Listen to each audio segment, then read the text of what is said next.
आज की इस वीडियो में बात करने वाले हैं कोचिन शिपयार्ड लिमिटेड की। हम देखें हम इस कंपनी को कैसे एनालाइज कर सकते हैं। हम साथ साथ ही एनालाइज करेंगे क्योंकि देखिए अगर आप अपने खून पसीने की कमाई किसी स्टॉक में लगा रहे हो तो आपको किसी यूट्यूबर के भरोसे नहीं बैठना चाहिए कि एक यूट्यूबर वीडियो बनाएगा तो मैं उसके ऊपर देखूंगा। देखिए एक दो बार के लिए ठीक है कि आपने किसी कंपनी को किसी और अन्य के भरोसे समझ लिया, लेकिन मान लीजिए आप अपने खून पसीने की कमाई किसी स्टॉक में लगा रहे हो, आने वाले टाइम पे अगर कोई स्टॉक गिर जाए तो आपको दूसरे के भरोसे नहीं बैठना पड़े, आप खुद से डिसीजन ले सको। हम साथ साथ इस कंपनी का एनालाइज करते हैं, देखते हैं। देखिए कोचिन शिपयार्ड जो है एक गवर्नमेंट कंपनी है और एक गवर्नमेंट कंपनी है, और सबसे पहली जो नज़र आप मुझे पड़ी इसमें, तो आप देखो तो ये कंपनी जो है 48.7% डाउन है, मतलब करीब करीब 49%। ठीक है, पिछले उस टाइम में डाउन हुई है। तो पहली बात तो इतना कम टाइम में इतना शार्प डिक्लाइन क्यों है, ये बात हमें पता होनी चाहिए। दूसरी बात है, अगर यहाँ पे चार्ट पे देखें और सीधे मैक्स पे क्लिक करते हैं। देखिए किसी कंपनी को पहले एनालाइज कीजिए ना, तो उसका जब चार्ट खुले तो पहले मैक्स पे एक बार क्लिक कीजिए ताकि आपको उस कंपनी की लॉन्ग टर्म की हिस्ट्री पता चले, क्योंकि हिस्ट्री जो है रिपीट करता है। मतलब हिस्ट्री के बारे में पॉपुलर कहावत है कि हिस्ट्री रिपीट इटसेल्फ। अगर आप देखोगे तो ये स्टॉक जो है 2017 में लिस्ट हुआ था, कितने रुपये, 256 रुपीज़ में, अगस्त 2017 में। उसके बाद अगर आप यहाँ पे चेक करो, मार्च 2023 में इसका प्राइस था 216 रुपीज़। मतलब जिस प्राइस पे लिस्ट हुआ था उसके 6 साल बाद वो उसके भी नीचे था। मतलब इस कंपनी ने 6 साल के अंदर निगेटिव रिटर्न दिया। मतलब आप सोचो 6 सालों के पैसे तो बने नहीं, ऊपर से आपके लॉस जरूर हो गए। तो आपका टाइम भी लॉस हुआ, आपका पैसा भी लॉस हुआ। उसके बाद ये कंपनी सडनली यहाँ से देखो तो ये 12 गुना हो गई थी कंपनी। तो आपको दो चीज़ें पता होनी चाहिए कि पहली बात तो ये जो 6 साल का कॉन्फिडेंस था ऐसा क्यों था, और उसके बाद सडनली 12 गुना क्यों हो गया। कहीं ऐसा तो नहीं अब ये जो गिरावट आई इसके बाद अगेन ये 6 साल 7 साल तक ऐसे ही साइड चलता रहे। तो समझते हैं इस बात को। तो अगर हम सीधा प्रॉफिट एंड लॉस स्टेटमेंट में आए तो आप यहाँ पे देखोगे तो इस कंपनी जो सेल्स है, आप 10 साल के दो तो केवल 7% का CAGR है, 10% का सेल्स ग्रोथ है। 5 साल में 4% है, 3 साल में 9% है, और लास्ट 12 मंथ में, ट्रेलिंग 12 मंथ में 68% का है। मतलब ये जो कंपनी है इसका जो भी सेल्स हुआ है वो पिछले लास्ट के 12 महीने में या लास्ट के 1 साल में ही बढ़ा हुआ है। प्रॉफिट भी देखो, यहाँ पे 11%, 10% और 155% का प्रॉफिट हुआ है पिछले 12 महीनों के अंदर। मतलब कि ये जो कंपनी पहले एक अच्छी कंपनी नहीं हुआ करती थी। इसीलिए आप देखो पिछले जो 6 साल जो मैंने आपको देखा 2017 से लेकर 23 तक, उस दौरान इस कंपनी का शेयर प्राइस बिल्कुल भी नहीं बढ़ा था। बट पिछले 1 सालों के अंदर इसकी प्रॉफिट में काफ़ी अच्छी सी ग्रोथ हुई है, इस वजह से इसका शेयर प्राइस भी बढ़ा है। और दूसरी बात है कि इसका पी जो है वो री रेट हुआ है। मतलब कि जैसे अगर मैं यहाँ पे चार्ट दिखाऊँ आपको और यहाँ पी रेशियो पे क्लिक करें, हाँ तो ये कंपनी का बीच में का पी इसका 5 में था, 5, 6, 10, मतलब सिंगल डिजिट का पी आप बोल सकते हो। इसका मीडियन पी 10 का है, बट उसके बाद इसका पी बहुत एक्सटेंड किया। यहाँ पे 7 का जो पी था, यहाँ पे ये 91 चला गया था, मतलब मोर देन 90 का पी हो गया था एक गवर्नमेंट कंपनी के लिए, जो कि आमतौर पर ऐसा होता नहीं है। तो इसके पीछे कारण क्या है, एक्चुअली कारण क्या है कि इस कंपनी का जो ऑर्डर बुक है वो बहुत ही स्ट्रांग है। तो इसको काफ़ी अच्छा ऑर्डर मिला है गवर्नमेंट की तरफ से, प्लस ये कंपनी एक्सपोर्ट करती है तो वहाँ से काफ़ी अच्छे ऑर्डर मिले हैं। तो देखिए इस टाइप की कंपनी में हमें जो सबसे नंबर एक चीज़ चेक करनी होती है, क्योंकि ये कोई B2C कंपनी नहीं है, मतलब एक कंज्यूमर प्रोडक्ट नहीं खरीद बेचती है कि हम दुकान पे गए हमने इस कंपनी से कुछ सामान खरीदा। इस कंपनी को जो कस्टमर होते हैं वो गवर्नमेंट होती है, मतलब कोई दूसरा देश होता है जो इससे जहाज़ खरीद रहा है या कुछ और चीज़ें खरीद रही है। हम यहाँ पे आप देखो, अगर आप स्क्रीन पे आओगे तो सबसे नीचे अगर स्क्रॉल करो आप, तो यहाँ पे डॉक्यूमेंट का सेक्शन होता है। कि यहाँ डॉक्यूमेंट्स, अब यहाँ पे आप देखो, यहाँ पे लिखा है अनाउंसमेंट्स, एनुअल रिपोर्ट्स और क्रेडिट रेटिंग, और लास्ट में था कॉन कॉल।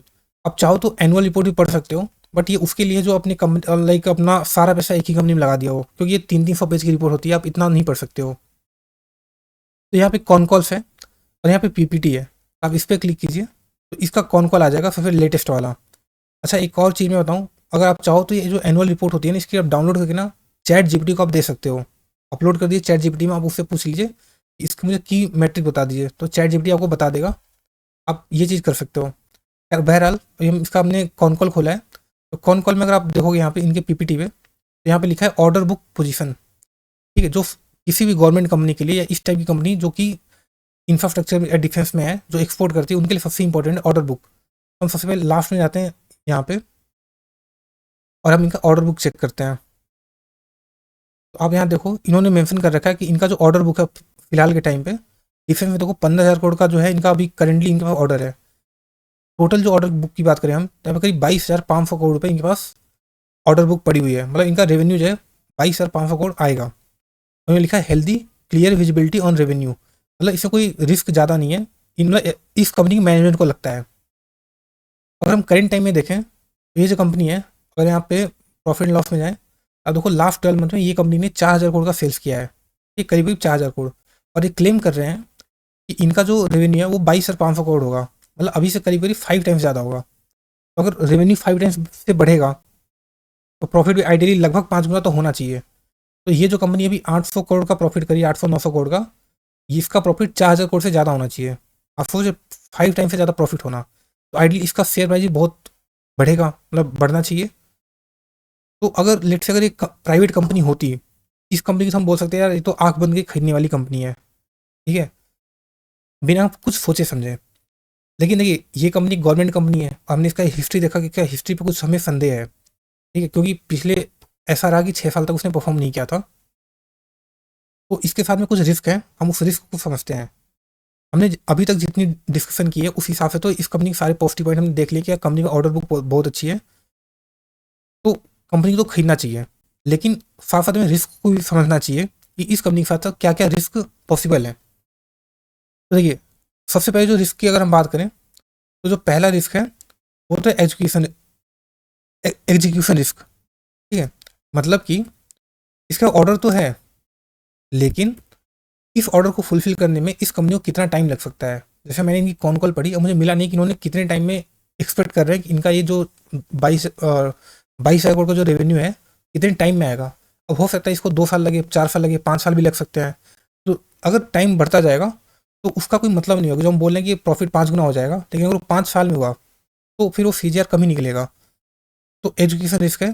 जैसे आप देखते हो कि गवर्नमेंट हमारे घरों के आसपास कोई 4 लेन रोड बना रही है, हमें एक्सपेक्टेड होता है वो 1 साल में बनेगा, बट उसको बनते बनते 2-3 साल लग जाते हैं।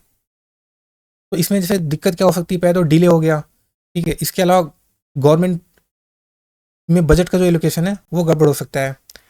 सेकंड जो रिस्क हो सकता है वह मैक्रो इकोनॉमिक फैक्टर हो सकते हैं। मैक्रो इकोनॉमिक से क्या हो सकता है, देखिए किसी शेयर प्राइस को ऊपर जाने के लिए ना पैसा चाहिए, और शेयर प्राइस को गिराने के लिए हमें सिर्फ सेंटिमेंट चाहिए होते हैं कि मार्केट में सेंटिमेंट खराब कर दो, लोग बेचने शुरू करते हैं और शेयर प्राइस नीचे आ जाते हैं। जैसे मान लीजिए मैं आपको बोलूँ कि यार अभी एक ये स्टॉक है कोई, वो बहुत अच्छा है, उसको खरीद लो।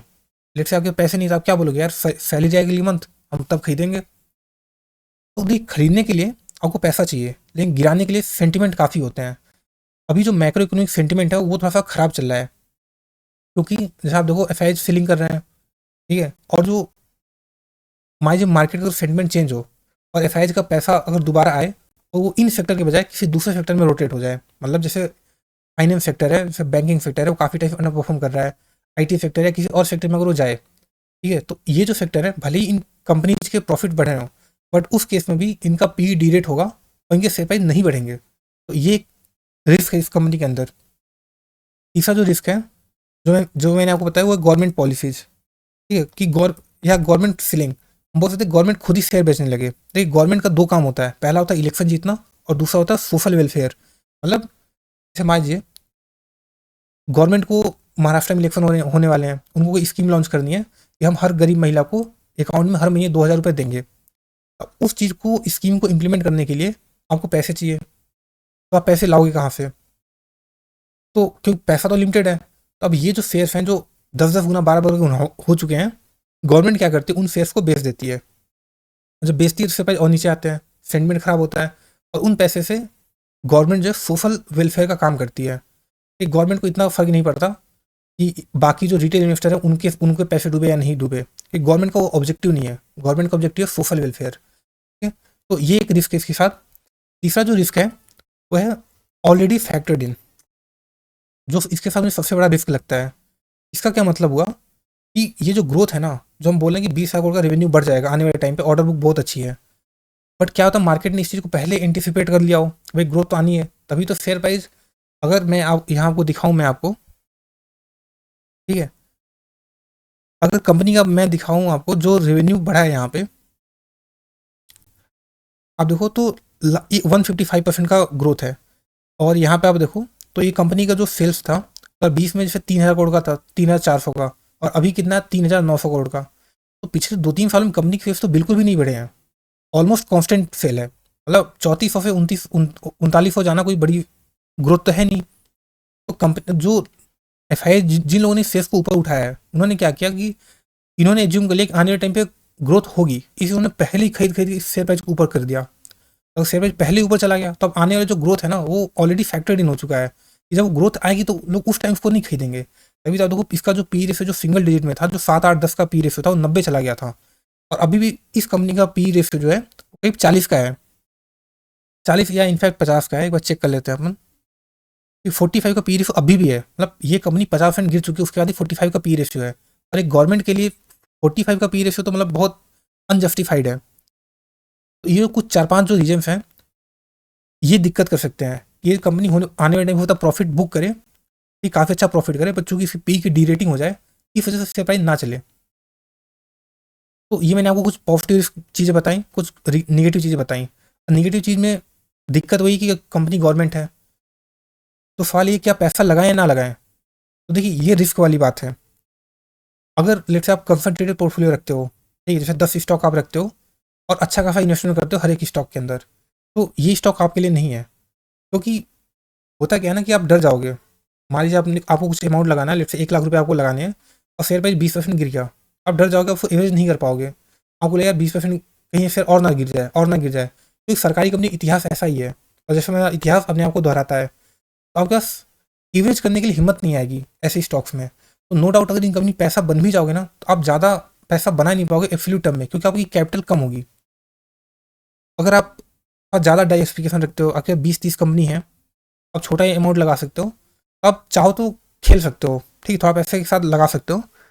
बट हाँ, चूंकि अभी कंपनी बहुत बड़ी बन चुकी है, लाइक ऑलरेडी इतना गुना हो चुकी है, तो छोटा अमाउंट मतलब फिर आपको दूसरी कंपनी मिल जाएंगी, दूसरी अच्छी कंपनी जो स्मॉल कैप कंपनी है, जो जिनका मार्केट कैप 4 5 हज़ार करोड़ है, 10 हज़ार करोड़ है, आप उनके ऊपर भी देख सकते हो। जो ही थोड़ी आपको इसी कंपनी से पैसा कमाना है, ठीक है, आपको स्टॉक मार्केट से पैसा कमाना है, आपने कसम नहीं खाई मुझे तो सिर्फ इसी स्टॉक से पैसा कमाना है। तो अल्टीमेटली ये आपके रिस्क के ऊपर है।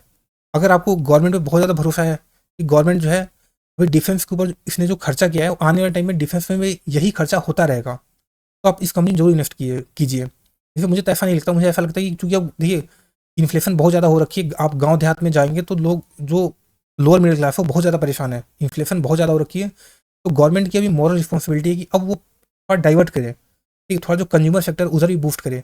तो जैसे मेरा पैसा जो है लिमिटेड है, आप सारा पैसा हमेशा डिफेंस में नहीं लगा सकते या रेलवे में नहीं लगा सकते, आपको थोड़ा कंज्यूमर सेक्टर को भी करना पड़ेगा, अदरवाइज आप इलेक्शन हार जाओगे। गवर्नमेंट का 2 ऑब्जेक्टिव है, सोशल वेलफेयर और इलेक्शन जीतना, तो इन दोनों को मेंटेन करके रखना पड़ता है। तो हो सकता है पैसा जो है वो सोशल वेलफेयर में जाए, तो यहाँ पे रिस्क है। उम्मीद है आपको ये बात समझ में आ रही हो। फिर भी अगर आप रिस्क लेना चाहते हो, क्योंकि इस टाइप की कंपनी रिस्की होती हैं, बट जब ये भागती हैं तो फिर काफ़ी अच्छा भागती हैं, ठीक है। तो आपके अपने रिस्क के ऊपर है। अगर हम टेक्निकल चार्ट भी देख लें, तो अगर आप मैं इसका टेक्निकल चार्ट खोलूँ,